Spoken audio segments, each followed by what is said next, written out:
up, though, on the couch? Welcome to the livest motherfucking show on YouTube, man. We got a legendary show for y'all. First, I want to thank all y'all for coming out. Shout out to all of those who are supporting us, all that good shit. If you're here for the first time, click that subscribe button, hit the notification and like bell. You already know how we do. We keep it 100 in this show. We tolerate no disrespect. You will get through about this channel, you feel me? But I got something real special for y'all tonight, you hear me? A lot of people use the term legendary way too loosely. You get what I'm saying? Way too loosely. I get it. There's a lot of bad motherfuckers out there. Bad motherfuckers. But when you put the term legendary on it, it's something special that comes along with being legendary. You hear me? Y'all know y'all know some of the GOATs. And we got a GOAT in this motherfucker. Ladies and gentlemen, DJ Quik is in the motherfucking building. Quik, what brings you to this motherfucking city, my man? What's going on with you, I just like it where real people at. You know what I mean? Plus, it's too hot in LA right now. It's too damn warm. Forest fire. Came out here, got some rain today. Y'all got weather. Man, what? Lightly, we hate that shit. Y'all, weed is legalized now. This shit feel like home. Trick told me, he said, welcome home. I'm like, man, welcome me back. So look, man, we ain't gonna waste no time. We gonna get straight into it. How did DJ Quik, what birthed DJ Quik? Listening to classic music growing up. I mean, everybody started with Rapper's Delight. That was it. That let me know that, you know, niggas could do something that was relatable to young niggas. And then when Run DMC came along, it was like, oh, this is for real. This is what it's gonna be. But we also had our local legends in the hood, like Rodney and Joe Cooley and NWA, you know, CIA. And shout out to them GOATs. You know what I'm saying? So it was like, you know, listening to Rodney and Joe Cooley with all that bass and he's rolling down the street with them Certain Vegas and Alpines, man. It was like, that was the culture. That's like, this is what I want to be in. So I started buying records and learning how to scratch and DJ and trying to make good cassettes for the homeboys in the hood. And when I started selling cassettes, I knew I had it made. I was, you know, I was into my craft. It was working. So at what point though did you realize it was like, I'm finna do this shit? Outside of just listening to them dope other MCs, like, at what point did you just was like, I'm finna put my hands on this shit? Man, and I'm DJ Quik. Honestly, when I heard Gangsta by NWA, goddamn it, I was like, this nigga talking about us. Like, this us. It's another side of the tracks that they ain't hearing that we live on. I want to tell our side too. Yeah. Of course, Eazy-E inspired me, but just listening to how Ice Cube sounded on there, I was like, man, I want to be a part of this. This is it. So I moved to LA with my homeboy Player Ham, and we bought some drum machines and some tape machines. We just started recording songs, producing. You know, some of the early shit sound like whatever, but after a while, I started getting the hang of it. I started using everything, calling dudes to play guitar on it, adding keyboards and scratching. And, you know, you the musician your damn self, like a real. You play a little. What all you play? I grew up a little bit. I play guitar, bass, synthesizers, keyboards, drums, all the stuff that make it. All the stuff that make music. So you started producing first or rapping? I started producing first. I didn't want to be the rapper. That's why I'm DJ Quik. I'm not MC Quik. Right. I want to be behind the scenes so all my homeboys can shine. That's right. That's right. You know, people like my voice, so they push me in the front. Your biggest record to you, globally, that you feel like? In real life, as DJ Quik, as an artist, it's Tonight, of course, which is the Hangover song. But it's also Let's Get Down with Tony, because I was like a crossover group that put us in another light. Both of them was forever records. Dollars and Cents is the fight record. You know, I wish me and MC would have been friends during that time. We're friends now. So it's weird. I can't even perform. So look, I was gonna touch into that, but I ain't want to touch into that. I was gonna touch it. That's my boy. Where the fuck did the beef start from? What was it about? It was a misunderstanding. I did a mixtape and I mentioned all the Compton artists and NWA and all that. But I think the way they heard me say it, it was almost like a diss. It wasn't. I was saying, I ain't the NWA, I ain't gay, I'm on my way from top of the tree for CMWC. I was just naming everybody, trying to make it fancy, but I guess who took the shot though? Like, who jumped out the window first? Like they did first. Was you waiting on the smoke though? Like, no, there say wasn't no something smoke. I didn't want no smoke. I was a smiley dude back then. I was like, yo, hey man, let's be cool. Like, let's get together and fuck up the Source magazine, because they the ones keeping this shit going. I said, if we get together, we did just have to dead it. Because that at the time, you know, the magazines were making their money off of beats. They was keeping that beef going. They saw that shit.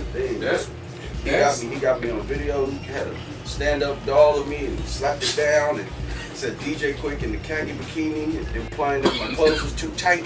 Damn. God damn, nigga, killing me. Dollars and Cents is probably top 2 best diss track. Shout out MCA. Shout out MCA. He just, you know what I'm saying, history of music.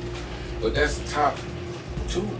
Between that and Tupac, Hit 'Em Up. That's like. He was the first 50 Cent, man. Shit. Yeah, no Vaseline. Definitely no Vaseline. Shout out Ice Cube. That's all facts. Like, this nigga hard. Left off the G because the G ain't If I'm mistaken, you said, was that like one of the first lines you wrote? I mean, like one of the first. When I wrote that line, I dropped the ink pen. I said, "Oh, that's good." So I got his ass. It was just, you know, back then it was just music though. Yeah, like, yeah. you know, It they was never fun. wanted to fight them. They didn't want to fight scrapping like that. Did y'all cross paths like during that? Yeah, cross paths. I And it was was trying to spark the beef. It was cool, and then but it was before his record came out. And he dissed me again on the record. So I slapped hands with him, cool, and then the record come out, I'm getting dissed again. I was like, God damn! Like put your hand out there and moving it when the nigga stick shots. I was like, but up to date, y'all friends to this day. Yeah, man, we've been making records together. We did a #1 record 2016 called Rose Green with me and Problem. Dope. Contributed to the making the swaggy. And we go to all Snoop Dogg's functions and everybody fellowship.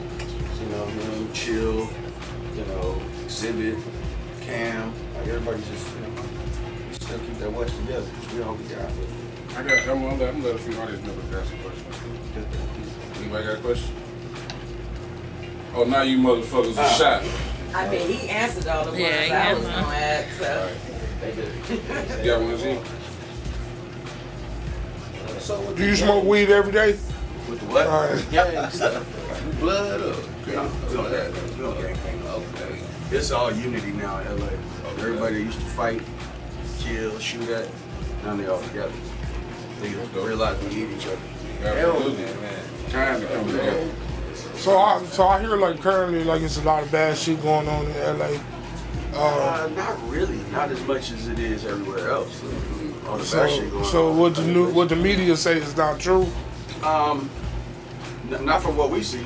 I mean, what the media report and what we do is two different things. Like, it ain't just niggas just fucking up everywhere you go. It's like there's pockets of that shit. But right now in LA, everything's sweet.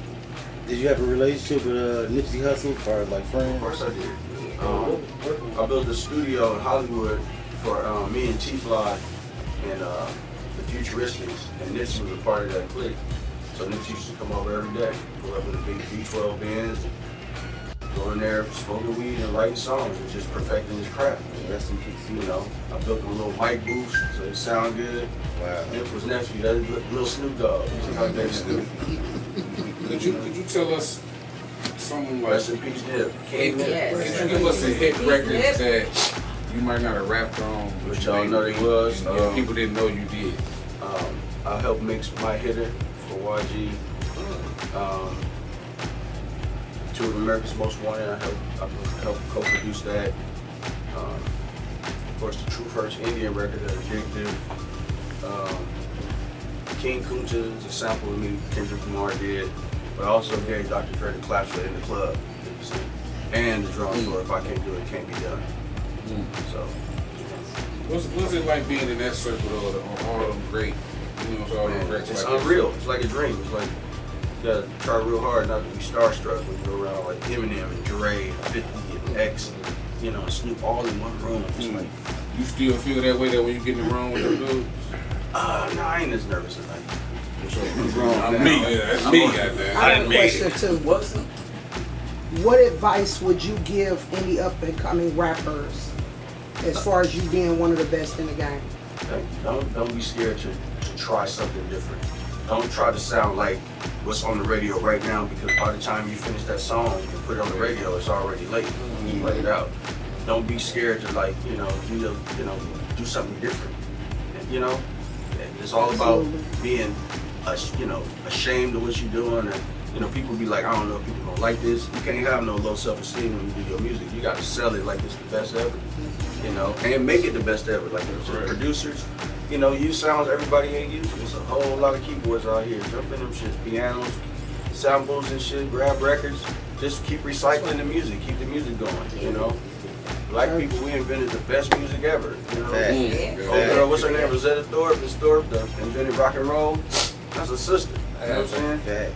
Niggas, they always gonna steal our shit. Yo, you know. what was it like being in the studio with Tupac?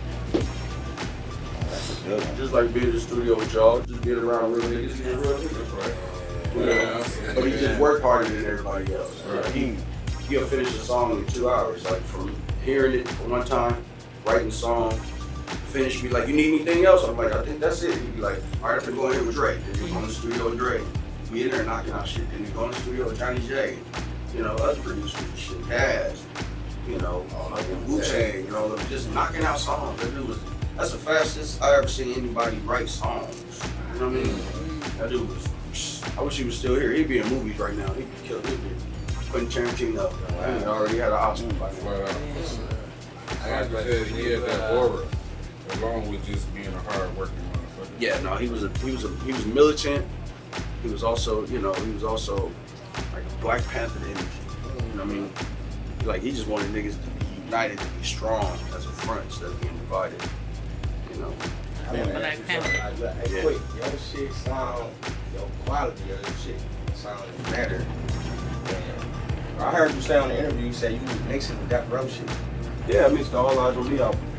So do you stay like you was a producer who be in the studio and I'm out there? Yeah, I stayed in the studio longer than everybody else. Yeah. When we start making our money, niggas going out to the strip club, niggas going to party, niggas going to spend their money. I'm still in there like, you know, playing shit, syncing up, synchronizing, adding drum fills, bringing people in to add bass and guitar and piano, you know, play percussion. And they leave and I'm just still sitting up there mixing that shit. Mixing it, blending it, making it balanced. You got sound makers and you got, I guess now it's people who be in the studio, engineers. Yeah, that's what I did, man. I spent many years sitting behind that damn desk, bro. And life was just going by outside. I didn't give a fuck. It's about this music. This music don't last longer than the movie. That's what my question is. Did you see yourself being where you at now, the longevity when you first started? I'll be lying if I said I did. But because after Quik as the name blew up, I still was in shock. Like, people actually like this shit? Like, I'm cussing, I'm talking about black pussy. They actually like classic. A motherfucker like, yeah, no, that shit is hard. You know, so, yeah, no, I had no idea I was going to go. Where did the name DJ Quik from? It used to be called Quik Mix. I got that off of Mr. Mix from July Crew. So I wanted a Quik Mix. And everything about that was being fast, like being the fastest DJ, cleanest cuts. And Quik Mix just seemed too long, so I shortened it to Quik. And I got it from the Nestle Rabbit on the Nestle Quik box. On the Nestle Quik box. I spelled it like that. Oh, that's sweet. So do you like look independent Versus label? Yeah. Independent, you get a bigger piece of it. You know, you run the pie. The label, you got to split it in thirds, and you know, and it's a loan. The money they give you is a loan to make back with interest. So it depends on how you want to make your bread. If you want to be the you know, the lion, you get the lion's share, then you got to do all the work. You know what I mean? But as a, you know, have the major label do it, you get a smaller percentage of the share, but you get the platform. Right. So you know, it's how you want to do it. A lot of people are against signing the major labels. I never had no problem with major labels. I love it. You know, big ass checks all the time. You know, just be on time too. It's there. It just hit your account. Whoa, 127 grand. Let's get it. Hey, I want to ask you one more question. What were they paying you for beats back then compared to like now? Oh man, I used to sell beats for $200 when I first started. I'm talking about you got on though. Shit, my beats was going for, to be fair, 10 grand. That is, we call it 10 to get in. Okay. Nigga throw me 10 bands, I'll produce a record for him. What about somebody had a budget though? Somebody had the budget. Oh, don't get me wrong. I was hitting niggas for 65 bands. You know, this was like before the 2000, before the internet. You know. That's crazy. Anybody else? We're gonna take a couple more questions. Anybody else? Do you did anything that you didn't get paid for? No, I got mean lawyers. They making sure I get paid for everything. But I helped with 24 Karat Magic. That's my percussion on there.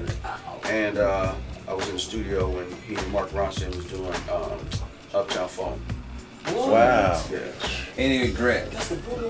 Like Any regrets? Any music decisions? Yeah. Music wise. Like, Yeah. It's some couple like of independent albums I probably should have held on to and finessed a little bit more because music was changing. And I wasn't. I was just being like, I'm gonna keep this shit just straight DJ Quik. But music, I should have just, you gotta adjust to. So, that, and I should have never left the fucking Uptown Funk session. I should have stayed in there and produced that record with him. I was busy producing my own album, and I was like, hey, y'all, let me go finish. I just got 2 more songs to mix. I'm coming back. They was like, Quik, you ain't coming back. The gate didn't open. Bruno Mars said, that's a message. You're supposed to be here. I'm like, man, let me knock, man, I love y'all niggas, man. Y'all know, y'all my motherfuckers. I'm finna go knock my shit out and come back. And it didn't. It took me a little too long to mix it. They was already finished with the song.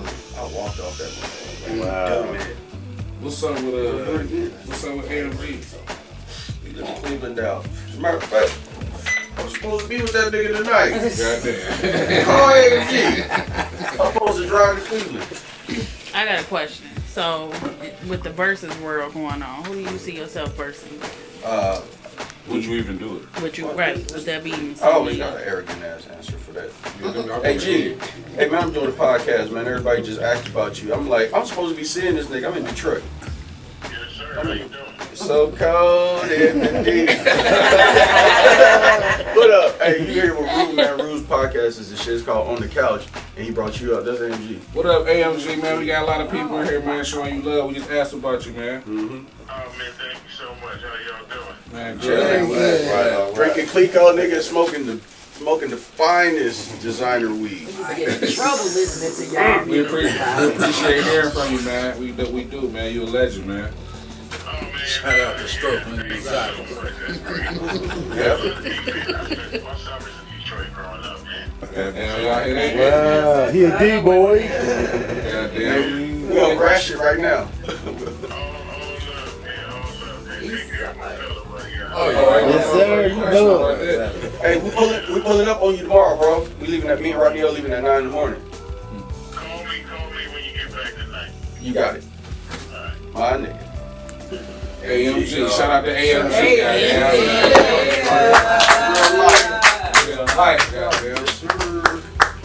Yeah, man. I just want to say, man, we want to give you a flowers, bro, because we don't get those often to our people, you know what I'm saying? Yeah, man. Yes, I appreciate it. You one of them goats. The goats. The goats. The goats. And we love you here in Detroit. I love y'all. The D ain't nothing. Man, y'all ain't never been loved, but nothing but love. I had this question right here for you. You recognize that there question, dude? That's Quik's groove. I invented the hip hop instrumental. So this been my ringtone for years, man. Come for on, years. man.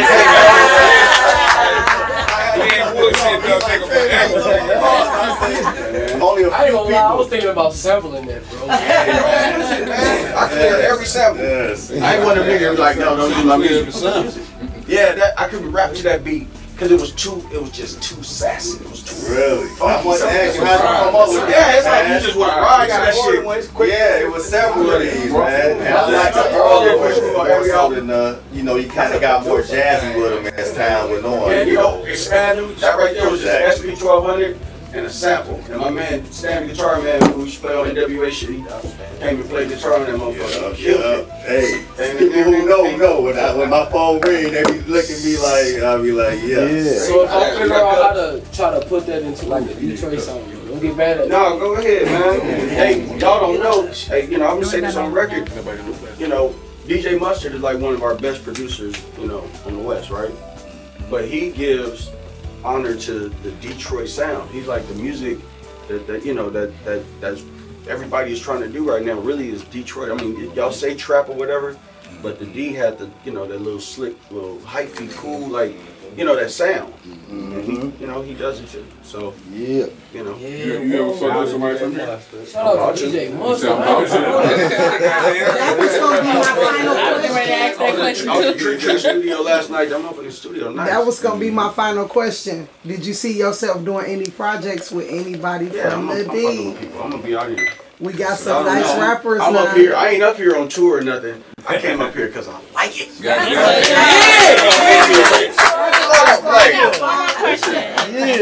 Have you ever worked with any R&B artists or all rappers? I brought Elder Bars back. Elder Bars? Yeah. You remember that song? Hand in hand. Oh yeah.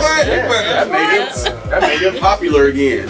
Then he got a record deal after that, and he started back touring. Because he wasn't really touring as much. He wasn't doing. I'm like, dude, All that Michael talent Jackson, sitting still. please come back. You just pulled him up off the couch like, come on. Come on, man, if you don't mind. Met him at the House of Blues when we was all having concerts, Tupac, all the Death Row artists. Elder Bars came to one of my shows, and he was upstairs. They was like, Quik, Elder Bars up there. I'm like, you know, that's some starstruck shit. Nigga, like, so I tried to be cool and shit, went up there. It's like, hey, baby. It was all quiet and shit. I'm like, God damn it. I didn't even hold him. I said, hey, man, me and Digital Underground having a party at my house tonight, bro. If you want to, here's the address. Wham, you pull up. I'll send a limo for you. I had it like that back then. They was like, nah, baby, I'll pull out. I'll be there. My nigga showed up to the house. There's me, Digital Underground, and Elder Bars at my house. So Shock G decides to go. Now, I'm calling my sisters because they didn't believe I would ever meet like a DeBarge, like Switch with their favorite group type shit. You know, so they was all starstruck too. I had them coming to the house. They meeting L. They was like hugging this nigga like in shock, right? We making records. This nigga Shock G, he was like, I'll be right back. Quick, he's like, let me use the car. This nigga, no, Shock, he really talked real deep voice, but he was like, hey, let me use the limo for a minute. I'm like, cool. Nigga, my limo driver take him to, Ice-T was having a players ball. This nigga went to the players ball and broke that hoe up and took all the chicks and brought them all back to my house. I was looking up just watching people just walk past me to my front door. I'm like, oh, this is crazy. They was jumping pool and shit. Oh, wow. Satin on the fan. This is what Digital Underground does. Right. I got a bar that night. Shots, man. Shout out to Shock. Hey, I got one too, man. So I'm an upcoming artist, man. This my rap here. Let me hear. Me and Joe on the go, moving fast, not slow. Sport feelers and Adidas and summer can't go. We're riding 747s, not DC-10s. I take a 3-day vacation, then I do it again. I just wanted to see if you was up on it, I heard it. That was bad coming up too. Hey, you know he out here with me. Hey, oh, is he? Right here came out here. Okay. We came to kick it. Man, what?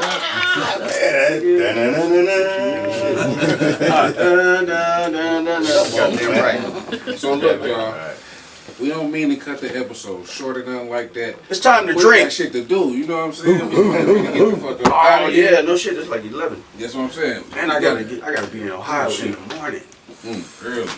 So Quik. Anything you want to say to the people in general? Come on, Rube. This is what I'm gonna say. It ain't over. Party's not over. Big shout out to motherfucking DJ Quik. Hey, look. Shout out to my dog, Lady C, for putting this together, man. Big shout out to Lady C. Y'all can be make some motherfucking noise one more time for Quik.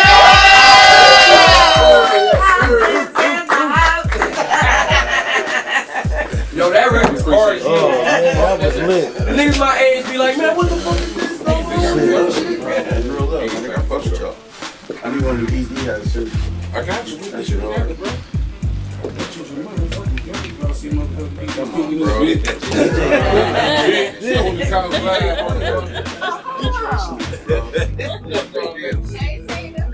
Bro.